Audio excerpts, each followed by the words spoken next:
Hola, en este video vas a encontrar información sobre la sociedad colectiva de los jóvenes de la carrera de auditoría de la Universidad de San Carlos de Guatemala del curso de Contabilidad 2. Espero que te sirva estos conocimientos.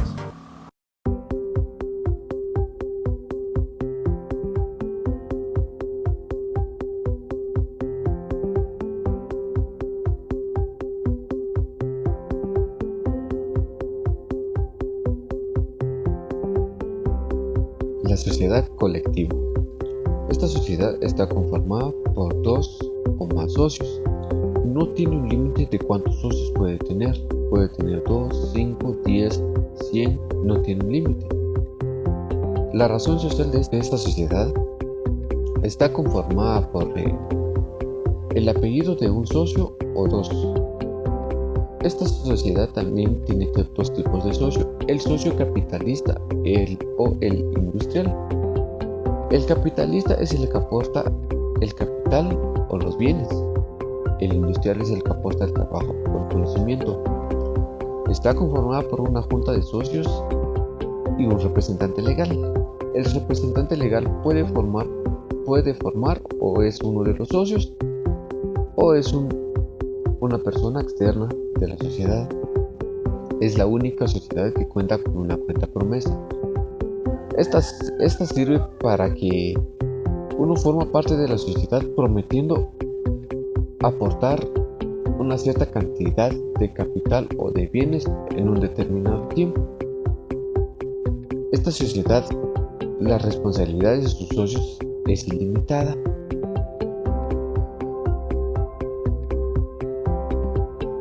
Artículo 61. Razón social del Código de Comercio de una sociedad colectiva.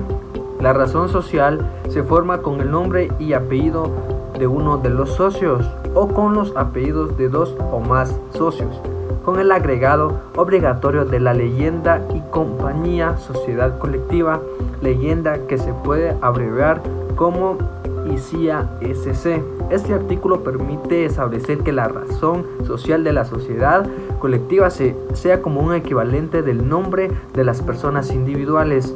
La razón social es el nombre con el que el público pueda identificar a las sociedades colectivas. Artículo 62. Nombre de la razón social.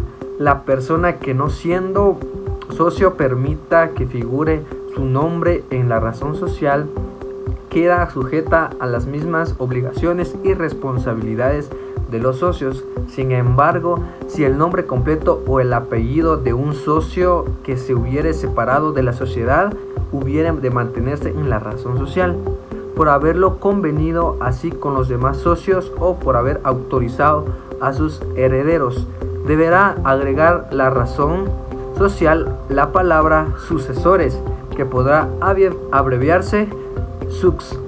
De lo contrario, se mantendrán las obligaciones y las responsabilidades en el primer párrafo de este artículo señala. Artículo 26. Derecho a la razón social. La inscripción de una sociedad en el registro mercantil le otorga al derecho del uso exclusivo de su razón social o de su denominación, la que deberá ser claramente distinguible de cualquier otra y no podrá ser adoptada por una sociedad de sí mismo o semejante objeto mientras subsista inscrita la primera. Artículo 51. Uso de la razón social. Solo los administradores o el mandatario facultado corresponde al uso de la razón social o denominación social.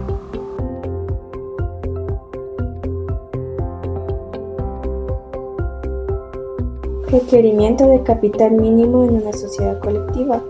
Al tratarse de una sociedad personalista y no de capital, no exige realmente un monto mínimo de capital para poder constituirse, ya que se basa realmente en la experiencia personal de los socios y también se basa en una relación de confianza en donde todos participan y llegan a acordar sobre los derechos y las obligaciones que vayan a tener, respondiendo también así de manera subsidiaria, personal y solidaria a todas las deudas sociales que vaya a contraer esta sociedad. En esta sociedad se da dos socios como mínimo.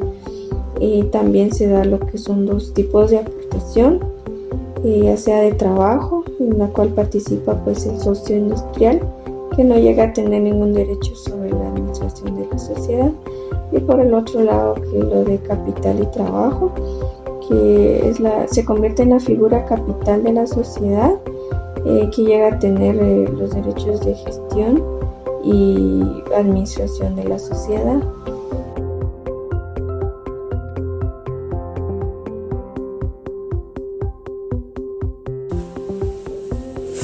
Apertura contable de una sociedad colectiva. Se deberá de inscribir su denominación o razón social en el registro mercantil. Solicitar el NIF provisional en la agencia tributaria. Se deberá de elaborar el contrato de su constitución, que deberá elevar a público e inscribirlo en el registro mercantil.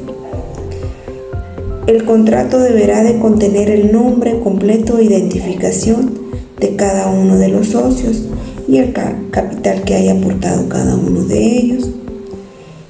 Identificar a qué actividad se dedicará dicha empresa. Obtener cualquier tipo de permiso o licencia municipal que se requiera. Solicitar el NIF definitivo en la agencia tributaria.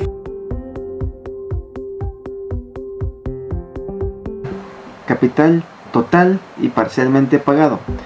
Bueno, el capital total aportado es aquel en el que consiste en el que cuando un capital se adquiere o se contrae, es pagado en su totalidad. Es decir, que al momento de adquirirlo, este se cancela en ese mismo instante, ya sea de contado o algo, pero se cancela totalmente, entonces ya fue aportado totalmente.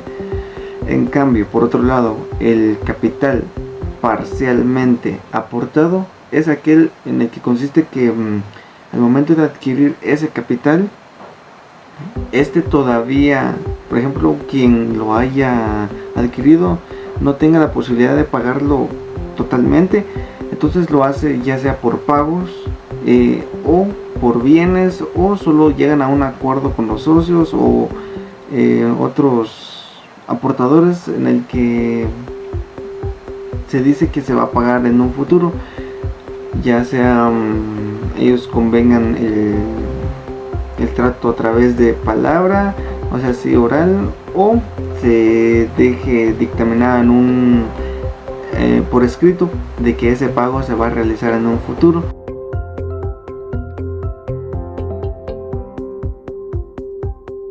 Obligaciones a favor de terceros. En el artículo 294 nos indica que todos los socios son responsables solidaria e ilimitadamente frente a terceros por las obligaciones de la sociedad. Los socios responderán con su patrimonio por las obligaciones pendientes de la sociedad. Obligaciones ante las deudas en la sociedad colectiva no ocurre como en la sociedad anónima o limitada, ya que en estas no se mide el capital aportado. Como sociedad personalista, en una sociedad colectiva no se someten al régimen del capital, porque al no tener patrimonio propio, la ley impone para la sociedad colectiva la responsabilidad personal e ilimitada del socio como seguro del acreedor.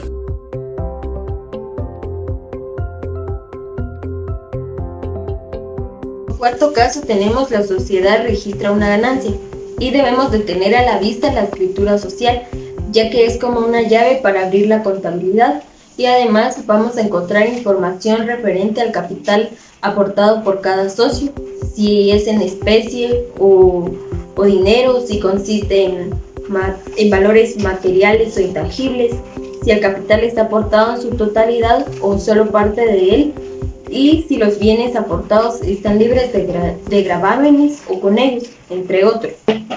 Por lo cual debemos de tener en cuenta que en la práctica de apertura nos vamos a encontrar con varios casos, y uno de ellos es cuando se registra una ganancia, que independientemente de la aportación del capital, la sociedad registre desde un principio o una pérdida o una ganancia.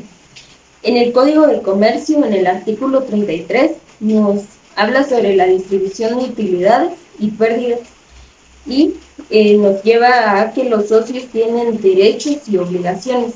Y un derecho de los socios es que todos los socios tienen derecho a participar en las ganancias. Y la obligación es que cuando no se hubiera estipulado en el contrato la parte que cada socio debe tener en las ganancias o pérdidas, unas y otras se dividirán a prorrata del capital que cada uno aportó a la sociedad.